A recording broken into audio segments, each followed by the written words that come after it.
Hi guys, it's Danielle Rogers with Warrior Women Portraits, and I thought I would come and talk about some things you don't realize um, when you get diagnosed with cancer. You can expect to wait a lot, a lot. The waiting is the hardest part. You have once you get diagnosed, then all the testing. How bad is it anywhere else? Do you have to check, you know, from full body imaging? You have to do echo for your heart, make sure your heart can actually withstand surgery as well as the chemotherapy and infusions. One term that you will hear a lot is everyone's different. They'll give you all these scenarios, but everybody's different. Almost like a disclaimer in saying, like, we really don't know, right? So you're going to end up hearing that a ton. Everybody's different, and everybody is different, but there is some similarities. So, speaking of lots of information, if you go online, there is so much information that is misleading. So I know for myself, the first instinct for me was to join every single club, every single group, sign up for newsletters. And there was just a lot of contradiction among some of the stuff I was seeing, and it can get really, really overwhelming really fast. So I highly recommend finding one or two groups that you really connect with the women, um, and just utilize them, because if you end up going and joining all these Facebook groups and things like that, your feed is just going to be nothing but cancer, and that's not something you want to see daily. Knowledge is power, but sometimes knowledge isn't necessarily right, or there's too much of it, or it doesn't apply to you. Very much like me being triple negative, so that I'm not hormone positive, was in my mind. I thought, any negative test is a good thing, and being triple negative only affects, about 10 to 12% of the female population, or men too, but the amount of people that have triple negative that aren't hormone positive is a very small number. Um, if you are having a hard time getting in, obviously, right now, especially after COVID, everybody's backed up. They don't have enough nurses, don't have enough doctors, so their time frames of scheduling can be really, really hard to get into places.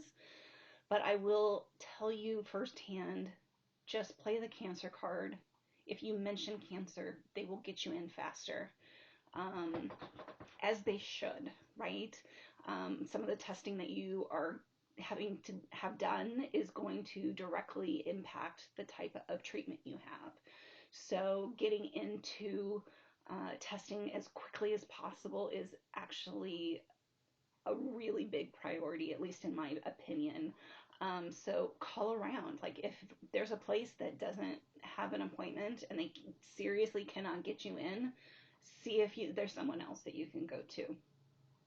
After I had my mammogram at the place that does a lot of scanning and things like that, they couldn't get me in to see to have an ultrasound for weeks. And so I transferred all my care to a different hospital and got me in within days.